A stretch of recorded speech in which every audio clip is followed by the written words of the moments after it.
Farmers, tren bisnis buah-buahan saat ini cenderung meningkat, baik di toko buah, supermarket, maupun pasar tradisional. Salah satu buah yang menjadi favorit masyarakat Indonesia adalah melon. Nilai ekonomisnya sangat besar. Selain karena rasa dan aromanya, melon juga mengandung vitamin dan antioksidan.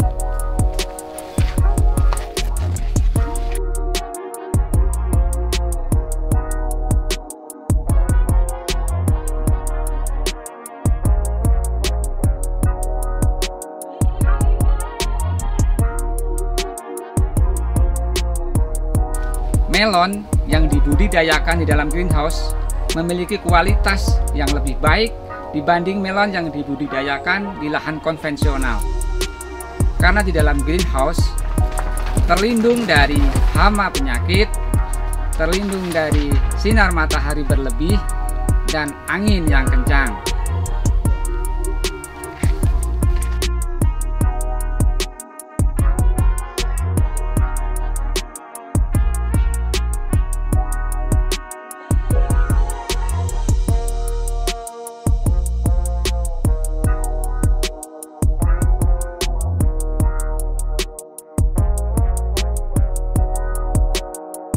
Greenhouse sebagai salah satu media bagi pembudidaya melon untuk menghasilkan buah melon dengan kualitas yang sangat baik, sehingga diganjar dengan harga yang baik pula oleh konsumen. Di greenhouse ini, tanaman dikelola secara intensif, tentunya dengan investasi dan biaya yang lebih mahal pada awalnya, tetapi setelah hasil panennya yang berkualitas dengan harga yang tinggi, tentunya investasi yang lebih tinggi tadi akan tertutup semuanya dan pembudidaya mendapatkan untung yang lebih. Yoyo Supriyadi, salah seorang pembudidaya melon yang berhasil di Kabupaten Malang, Jawa Timur, mengelola 35 greenhouse dengan luas lahan kurang lebih 7 hektar, siap memenuhi kebutuhan pasar modern, supermarket dan pasar tradisional dengan melon-melon yang berkualitas sesuai spesifikasi yang dibutuhkan.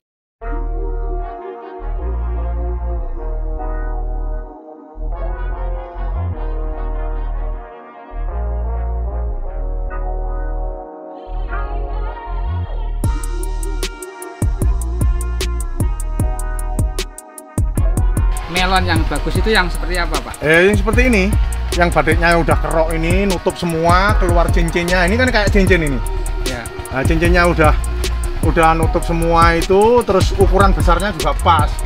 Ini sekitar 2 kilo ini, 2 kilo lebih lah ini, lebih sedikit. Ini yang masuk supermarket juga yang ukuran segini. Batiknya juga segini, tinggal nanti kita ngetes breaknya aja.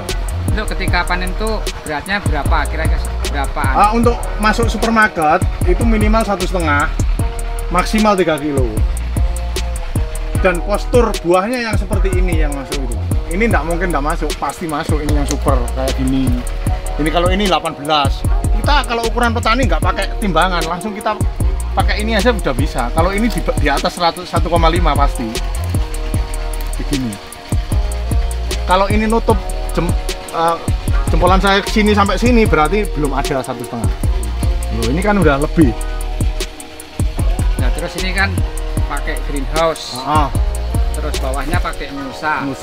Jadi kelebihannya apa nih? Kelebihannya gini, untuk mulsa ini, untuk mulsa sama sama UV ini memang itu berpengaruh besar, Pak. Untuk biaya tanam sangat minim. Terus masalah penanganan melonnya juga, masalah tenaga kerja juga kita tidak terlalu terforsir, terakhir juga minim. Lah mulsa ini, untuk mulsa saya ini pakai cahaya bola. Selama saya pakai cahaya bola ini, selama ini biaya tanam, biaya produksi melon ini minim, tapi hasilnya maksimal. Dan mulsanya ini, yang untuk pemakaian cahaya bola ini, biasanya kalau pakai mulsa biasa itu 2 kali tanam udah ganti. Udah pasti ganti untuk mulsa ini. Tapi untuk merek cahaya bola selama saya pakai bisa 4 kali. Mengenai untuk pengaruhnya ke pemakaian pupuk? Pemakaian pupuk sangat bagus. Jadi untuk biasanya kalau musa biasa, ini di dalamnya ini masih tumbuh. Ya, masih tumbuh kayak gini, kayak sekecil gini masih tumbuh, tapi untuk cahaya bola ini sama sekali enggak. Gitu. Itu juga berpengaruh sama tanaman soalnya. Kalau itu sampai tumbuh, berarti mesnya nanti, pupuknya nanti keserot sama yang tumbuh itu tadi. Terus mengenai apa nih? Plastik UV-nya. Plastik UV-nya ini saya pakai cahaya bola ini, saya kira ini sangat bagus untuk teman-teman, ini sangat bagus. Soalnya dulu yang pertama saya awal pakai itu bukan dari cahaya bola, dari merek lain lah istilahnya, juga lokal, itu kurang bagus. Ini untuk pemakaiannya berapa lama? Berapa siklus tanam? Siklus tanam kalau ini yang sudah saya pakai ya sekitar 3 tahun ini belum ganti. 3 tahun? Iya, masih bagus untuk 3 tahun cahaya bola ini.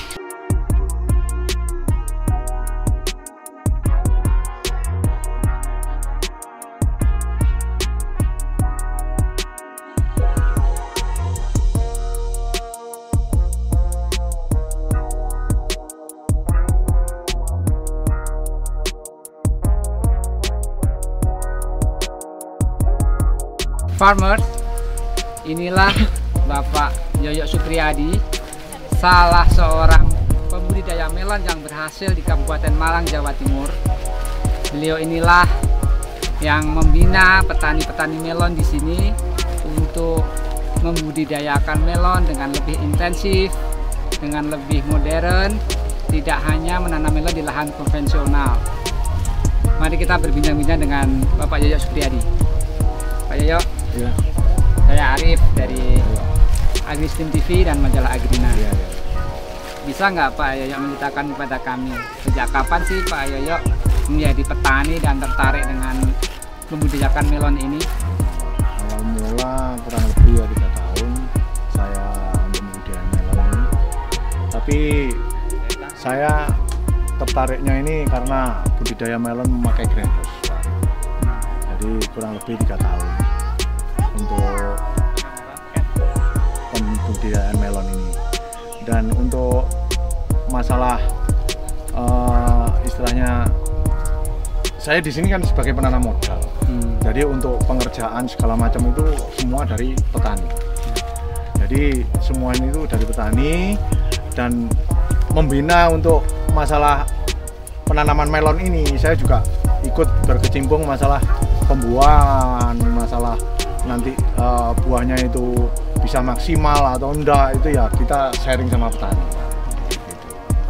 Jadi selain apa untuk membina petani, Pak Yoyo juga membantu dalam pemasarannya? Iya, pasti itu. Untuk pemasaran semua petani semua diserahkan sama saya. Masalah pemasaran, penjualan atau apapun, masalah bergeraknya di bidang melon ini semua diserahkan sama saya petani. Jadi petani itu hanya mengurusi tanaman sampai mulai penanaman sampai hasil akhir panen. Ya.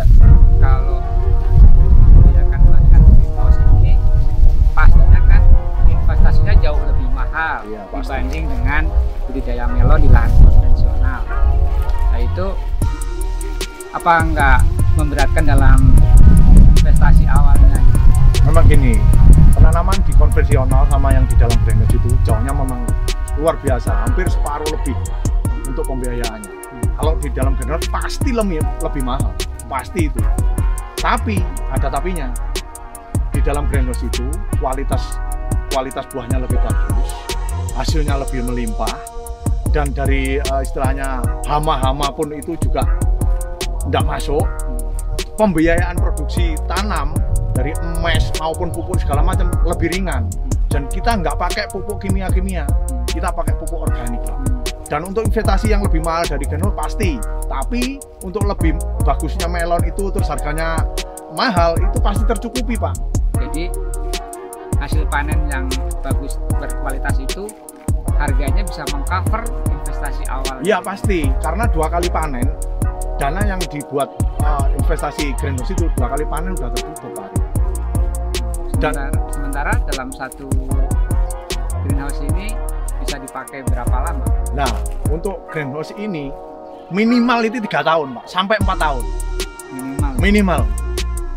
Sedangkan itu bisa berapa kali? Nah, itu 1 tahun itu 4 kali panen. Setahun 4 kali panen. Iya. Berarti 4 kali 4 16. sedangkan 2 kali Sudah tercover modalnya. Berarti sebenarnya lebih efisien memakai greenhouse ya? Iya, makanya banyak petani yang tertarik dengan ini, Pak. Dan sudah membuktikan memang benar-benar efektif. Gitu loh. Untuk faktor biaya tanam itu lebih sedikit, tanamannya lebih melimpah, sesuai target, dan waktu juga nggak akan istilahnya molor. Lebih cepat itu, Pak, malah lebih bagus. Gitu. Tepat waktu lah istilahnya. Gitu. Pak Yoyo, Ya. sebenarnya latar belakang Pak Yoyo ini apa sih? Kok senang membudidayakan melon ini? Gini, latar belakang saya ini sebenarnya kan sarjana teknik. Jadi nggak nyambung kalau untuk masalah pertanian, kan gitu. Tapi dengan kita dulu memang abah saya ini bergerak di bidang pertanian, sedikit banyak saya kan dulu ngikuti. Jadi untuk saya terjun ke pertanian ini juga dari sistem pergaulan saya, Pak. Pergaulan saya ini sering ngontrol tanah saya, pertanian saya di sana, dan akhirnya itu saya itu kok tertarik sama pertanian gitu loh. Saya ini latar belakangnya sebenarnya bukan petani, cuma dulu abah saya memang sebagai investor petani. Jadi latar belakang saya ini sebenarnya pensuplai bahan baku rokok, pabrik rokok, kayak cengkeh, tembakau seperti itu. Jadi untuk latar belakang saya ini untuk terjun ke petani ini sebenarnya ada dorongan dari istri saya yang dulu untuk meneruskan istilahnya usaha dari abah saya gitu, Pak Ari. Terus masalah saya sebenarnya pertama itu coba-coba, tapi setelah saya tekuni ternyata petani itu lebih enak daripada penyuplai bahan baku rokok. Resikonya lebih sedikit, modalnya cepat kembali investornya. Saya ngeluarkan satu greenhouse ini kayak ukuran 12 kali 50 meter atau 80 meter itu sekitar 40 juta. 40 juta itu 2 kali panen itu pasti kembali. Sudah kembali semua 2 kali panen. Dan untuk saya kontrak sama petani ini tidak ada habisnya, tidak ada kontrak. Panjang terus. Pokoknya 4 tahun itu penggantian UV atau itu hanya penggantian UV aja itu kita ganti, ya terus kita tetap sambung terus sampai petani. Gitu lah. Terus suka dukanya selama menggeluti budidaya melon ini pernah atau gini, untuk suka dukanya itu kalau untuk penanaman melon ini hanya sedikit resikonya. Suka dukanya. Untuk masalah sukanya ya. Sukanya itu kita itu enggak pernah sampai kita ini mulai nanam sampai akhirnya enggak pernah zong. Enggak pernah sampai kita enggak panen itu enggak pernah sama sekali dalam greenhouse itu. Udah pasti panen. Pasti panen. Hanya kita dukanya itu tergantung dari harga. Kalau di luaran di konvensional itu panen, Pak, bisa panen. Padahal di konvensional itu yang setahu saya sekarang dalam 1 tahun itu aja bisa menanam 2 kali. Hanya kemarau. Gitu aja. Kalau dengan greenhouse? Kalau dengan greenhouse enggak tergantung cuaca, sudah. Berarti tinggal menyesuaikan dengan musim tanamnya dong. Kalau iya. konvensional lagi nanam, greenhouse pasti nahan dulu gitu. Bukan nahan, gini, konvensional itu kalau konvensional itu panen, Pak, harga pasti jatuh. Iya. Gitu loh. Karena kebanyakan melon. Jadi pasaran toko-toko supermarket udah penuh. Gitu loh. Tapi kalau udah di luar nanti itu tidak nanam, di konvensional itu tidak nanam, Pak, yang bertahan kan cuma greenhouse. Barang juga tidak ada, harga naik. Nah, tapi untungnya besarnya sukanya di greenhouse itu cuma 2 kali dalam 1 tahun, hanya bulan 8-9 itu yang di konvensional bisa nanam. Itu pasti harganya jatuh.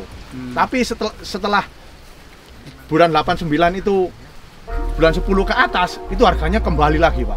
Dan ini tidak berdampak dari istilahnya COVID-19 ini tidak ada dampaknya sama sekali. Gitu loh. Enaknya seperti itu, Pak. Resikonya terlalu sedikit lah istilahnya. Terus pengembalian modal itu cepat. Untuk pemasaran ini, Pak Arif. Ya, pemasaran. Pemasaran itu kita ini soft cash. Jadi kita panen melon buah dimasukkan ke truk, ditimbang itu langsung dibayar kita. Nggak sampai ada giro mundur atau segala macam, nggak ada pembayaran mundur, nggak ada. Itu enaknya. Jadi itu yang disukai petani. Itu yang disukai petani. Ya petani mintanya kan habis panen langsung terima uang gitu loh Warif. Jadi gitu. Dan untuk pemasaran melon ini nggak sulit. Kita kalau mau panen kurang 1 minggu ini ya, kurang 1 minggu, itu kita mendatangkan istilahnya pedagang melon. Kita survei dulu pedagang melon pasaran, harga berapa.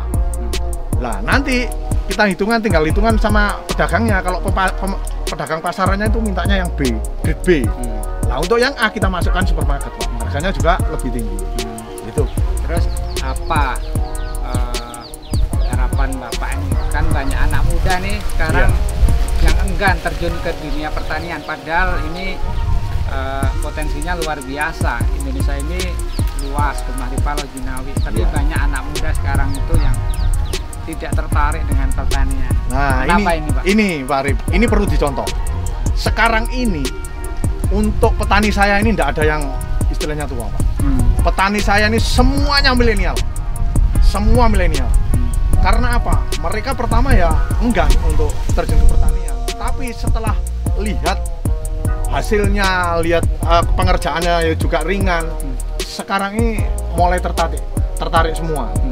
Generasi milenial ini semua tertarik, Pak. Dan sekarang ini sudah saya buktikan, petani saya ini sekitar hampir 45 ini semua milenial. Karena gini, untuk segenerasi saya ini kalau untuk istilahnya berkoordinasi untuk mencari solusi yang enak itu lebih enak sama yang milenial gitu. Iya, lebih cepat. Iya, lebih cepat gitu. Oke, ayo. Terima kasih bincang-bincangnya. Ya, Pak. Farmers, demikianlah bincang-bincang kita dengan Bapak Yoyo Supriyadi. Mudah-mudahan ini bisa menjadi inspirasi bagi farmers untuk bisa lebih berkembang di bidang pertanian. Salam.